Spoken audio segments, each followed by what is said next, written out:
You're going to need 5 eggs, condensed milk, evaporated milk, pineapple, and vanilla extract, and lastly, a cup of sugar.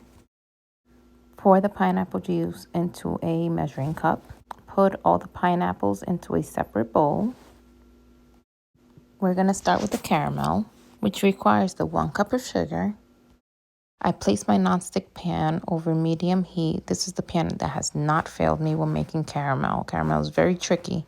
So I put the 1 cup of sugar. I mix the pineapple juice before putting about 1/4 of a cup over the cup of sugar. You have to, at this point, wait. Allow it to dissolve in its time, avoiding stirring as much as possible. Towards the end, you'll find yourself needing to stir and mixing it more. But in the beginning, just allow it to dissolve. And as it dissolves, you'll be able to eye it and see, okay, I need a little stirring here, a little stirring there.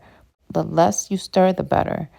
And to stir with a wooden spoon.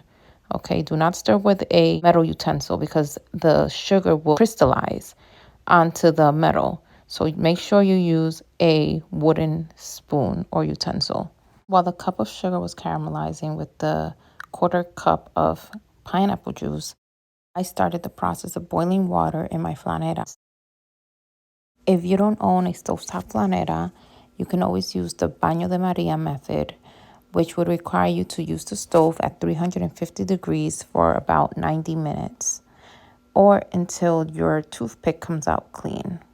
So you're going to place a couple of pineapple pieces onto your mold, and then you're going to pour the caramel over the pineapples. Don't be like me in this part. Make sure you use your oven mitts whenever you're touching anything that has caramel. Caramel is very hot.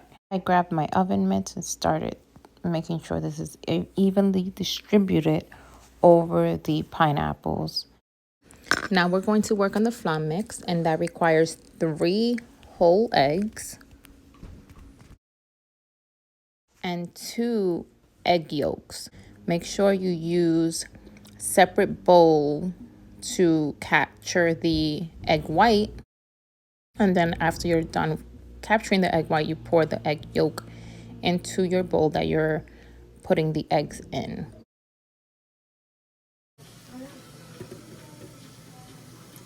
That's so gooey. Now we're going to blend all of the ingredients. That includes all the eggs we just cracked, the evaporated milk, the entire can of the condensed milk, which is so delicious, 1/4 of a teaspoon of vanilla. Now let's get to mixing this bad boy. So as you can see, I went from my lowest setting to the highest setting. Okay, we're gonna cook, guys. Yummy. That looks so good. Yum. Yummy, yummy, yummy, yummy, yummy, yummy, yummy. As you can see, we passed our mix into a mess strainer to get all the bubbles out. So I'm gonna put this now onto the boiling flanera, and please use a glove. Like, don't be like me over here putting up with heat. Mommy of 3 here, just trying to bake this beautiful flan, but let's do a voiceover because you're just gonna hear my kids, being kids. So I basically just put the mold on top of the boiling water. Even though the caramel had crystallized onto the mold is still hot, so make sure you use your kitchen glove. Now you're going to add your flan mix. Make sure you cover it with foil so that the heat does not escape. So you're going to make sure that you have it on low heat. I have mine here at level 2. And I put the flan in for an hour. At 7 minutes shy of an hour, I said, let me go take a look at this flan right now. So I placed the butter knife in there, took it out, and I said, oh, it's ready. Let's go. So I let it rest for about 5 to 10 minutes.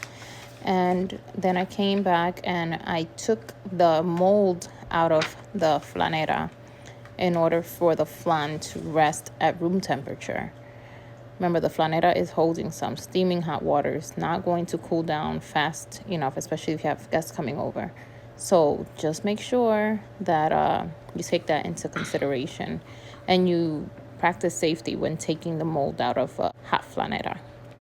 After letting it cool in room temperature for an hour and 10 minutes, I place the flan into the refrigerator for about 4 hours.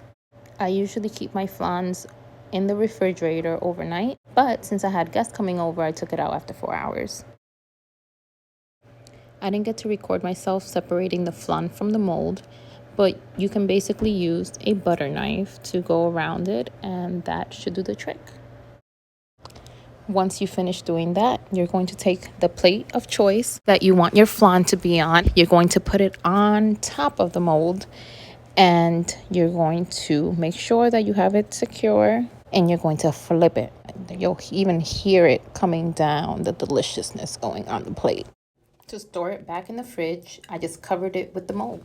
Mama Bubbly checking out. Thanks for watching.